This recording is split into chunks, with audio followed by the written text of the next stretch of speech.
ইতিমধ্যে আমরা লক্ষ্য করছি ঢাকা বিশ্ববিদ্যালয়ের যে ছাত্র সংসদ নির্বাচন, সে নির্বাচনকে ঘিরে পাল্টাপাল্টি অভিযোগ দেখছি, একে অপরকে দায়ী করে কথা বলছে এবং ইতিমধ্যেই আচরণবিধি লঙ্ঘনের বেশ কিছু অভিযোগ এসেছে।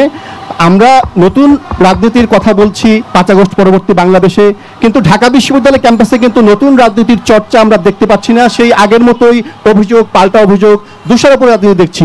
এই অবস্থা থেকে বের হয়ে আপনারা আগামী দিনে যদি নির্বাচিত হন, ঢাকা বিশ্ববিদ্যালয়কে একটি রাজনীতির আইডিয়াল রাজনীতি বা একটি মডেল রাজনীতি হিসেবে প্রতিষ্ঠিত করতে আপনাদের ভূমিকা কি হবে?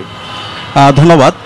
জুলাই বিপ্লবের পরে আমরা বারবার বলছি আমরা ছাত্র রাজনীতির আমূল পরিবর্তন করতে চাই এবং গত 1 বছর জুড়ে ঢাকা বিশ্ববিদ্যালয় যদি দেখেন এখানে যতগুলো ছাত্র সংগঠন আছে এবং যারা অ্যাক্টিভিস্টরা আছে, আমরা সবাই দায়িত্বশীল আচরণ করেছি এবং এটা হচ্ছে গণতন্ত্রের সৌন্দর্য।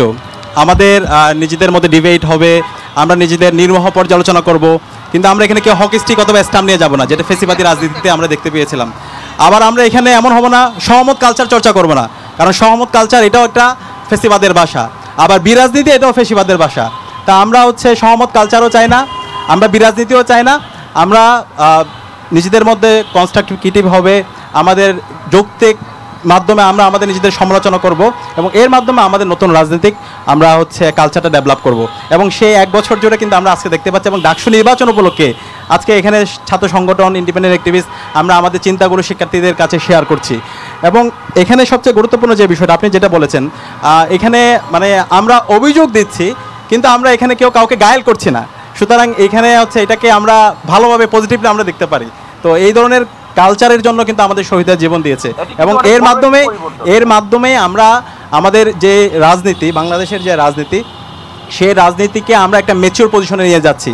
বিগত সময়ে বাংলাদেশে স্বাধীনতা পরবর্তী আমাদের এই গণতন্ত্র চর্চা সেটা কিন্তু আমরা ঠিকমতো করতে পারি না, সবসময় ঘায়েল করা রাজনীতি দেখতে পেয়েছি। কিন্তু এই জুলাই বিপ্লব পরবর্তী আমরা দেখতে পাচ্ছি সহাবস্থানের রাজনীতি, আমরা যে বৈচিত্র্যের মধ্যে যে ঐক্য করা যায় সেই রাজনীতি আমরা দেখতে পাচ্ছি এবং এই ডাকসুর মাধ্যমে আমি বিশ্বাস করি বাংলাদেশে অসাধারণ কিছু এক্সাম্পল তৈরি হতে যাচ্ছে। আমরা এই নির্বাচনের মাধ্যমে আমরা যারা এখানে বিজয়ী হয়ে আসবো সবাই জুলাইয়ের সহযোদ্ধা, এখানে পরাজিত হওয়ার কিছু নেই, যেই জিতুক আমরা প্রত্যেকেই জিতে যাব। তো সেই জায়গা থেকে আমরা বলছি বিশ্ববিদ্যালয়ের প্রশাসন তারা আমাদের শ্রদ্ধাভাজন শিক্ষকের জায়গা থেকে আমরা তাদেরকে যেভাবে রেসপেক্ট করি, আমাদের আশা থাকবে তারা যেন দায়িত্বশীল আচরণ করে। তো আমরা সেই জায়গা থেকে আমাদের কনসার্নগুলো জানাচ্ছি, ওনাদের জায়গা থেকে ওনারাও সংশোধনের চেষ্টা করছে, ছাত্র সংগঠনের জায়গা থেকে আমাদের কিছু ভুল হচ্ছে সে জায়গায় আমরা আমাদের সংশোধন করার চেষ্টা করছি এবং দিন শেষে আমাদের পরিচয় হচ্ছে আমরা ঢাকা বিশ্ববিদ্যালয়ের শিক্ষার্থী, আমরা জুলাইয়ের সবাই সহযোদ্ধা। বাংলাদেশ আমাদের দিকে তাকিয়ে আছে, সবচেয়ে ক্রুশিয়াল টাইমে ঢাকা বিশ্ববিদ্যালয়ের শিক্ষার্থীরা এই জাতির নেতৃত্ব দিয়েছে। জুলাই আন্দোলনে এই ঢাকা বিশ্ববিদ্যালয় থেকে আন্দোলন শুরু হয়েছে এবং সফলতার সাথে আমরা আজাদি পেয়েছি। সুতরাং বাংলাদেশের যদি ভবিষ্যৎ নির্ধারণ করতে হয় অবশ্যই আমরা এখানে যারা আছে আমাদেরকে দায়িত্বশীল আচরণ করতে হবে এবং আমি এই জায়গায় খুবই আশাবাদী আমরা যারা আছে সবাই আমরা দায়িত্বশীল আচরণ করব।